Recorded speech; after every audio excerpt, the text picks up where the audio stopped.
लक्ष्मी। नमस्कार दोस्तों, स्वागत है आपका मेरे YouTube चैनल शुभ लाभ में। दोस्तों, चैत्र नवरात्रि 2024 की शुरुआत 9 अप्रैल से शुरू हो रही है।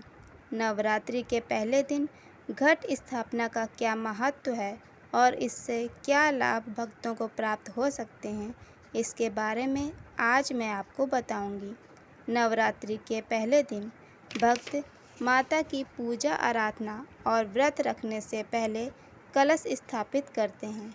नवरात्रि की पूजा कलश या घट स्थापना करना बेहद आवश्यक माना जाता है, खासकर तब जब आप नवरात्रि के दौरान व्रत लेने वाले हों। ऐसे में आज हम आपको बताएंगे कि नवरात्रि के पहले दिन कलश स्थापना का धार्मिक महत्व क्या है और इससे क्या लाभ आपको प्राप्त हो सकते हैं। दोस्तों, हिंदू धर्म में आस्था रखने वाले लोग किसी भी शुभ कार्य से पहले कलश स्थापित करते हैं। इसके पीछे वजह यह है कि कलश में सभी देवी देवताओं के साथ ही समस्त तीर्थों का निवास भी माना जाता है। कलश के मुख में विष्णु, कंठ में भोलेनाथ और मूल भाग में ब्रह्मा जी विराजते हैं। साथ ही कलश के बीच वाले भाग में देवियां निवास करती हैं। साथ ही घट को ब्रह्मांड में मौजूद शक्तियों का प्रतीक भी माना जाता है। घट या कलश को स्थापित करने मात्र से घर में मौजूद वास्तु दोष दूर होते हैं और पूजा सफल होती है। इसलिए नवरात्रि के साथ ही किसी भी शुभ कार्य से पूर्व घट को स्थापित किया जाता है। उसे स्थापित करने की विधि अलग होती है। आज हम आपको बताएंगे कि अगर आप नवरात्रि के पहले दिन घट स्थापित करने वाले हैं तो किस विधि से आपको घट स्थापना करनी चाहिए। जो भी भक्त नवरात्रि में माता की विधि विधान से पूजा करते हैं, उन्हें नवरात्रि के पहले दिन कलश की स्थापना जरूर करनी चाहिए। इसके लिए सबसे पहले आप स्वयं स्वच्छ हों।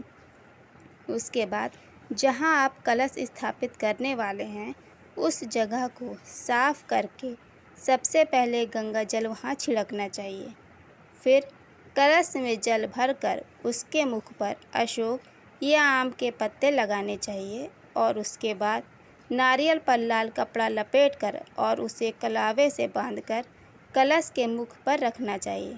फिर कलश पर रोली से स्वास्तिक का चिन्ह बनाया जाता है, जिसे 4 युगों का प्रतीक माना जाता है। कलश के मुख पर सुपारी, दूर्वा, अक्षत, सिक्का रखना भी शुभ माना जाता है। नवरात्रि के पहले दिन कलश को स्थापित करने से पूर्व बालू की एक बेदी भी बनाई जाती है, जिस पर जौ बोए जाते हैं। ऐसा माना जाता है कि जौ बोने से माता अन्नपूर्णा की कृपा भक्त को प्राप्त होती है और उसके जीवन में धन्य धान्य की कभी कमी नहीं आती। जौ की बेदी को तैयार करने के बाद धूप दीप जलाकर कलश की पूजा की जाती है। भक्त कलश की पूजा के साथ ही नवरात्रि के व्रत का संकल्प भी लेते हैं और माता को अपने घर आमंत्रित करते हैं। इसके बाद माता दुर्गा की पूजा आराधना शुरू की जाती है। अगर आप विधि विधान और पूरी श्रद्धा के साथ कलश स्थापना करेंगे तो नवरात्रि के 9 दिन तक माता की पूजा और उनकी कृपा प्राप्त करेंगे। नवरात्रि में कलश को स्थापित करने का महत्व ये है कि इससे आपकी पूजा अर्चना में किसी तरह की बाधा नहीं आती है। अगर आप भी नवरात्रि में माता को प्रसन्न करना चाहते हैं तो नवरात्रि के पहले दिन घट स्थापना अवश्य करें और माता रानी की कृपा प्राप्त करें। माँ भगवती की आप पर कृपा बनी रहे, इसी कामना के साथ मैं आपसे विदा लेती हूँ। नमस्कार।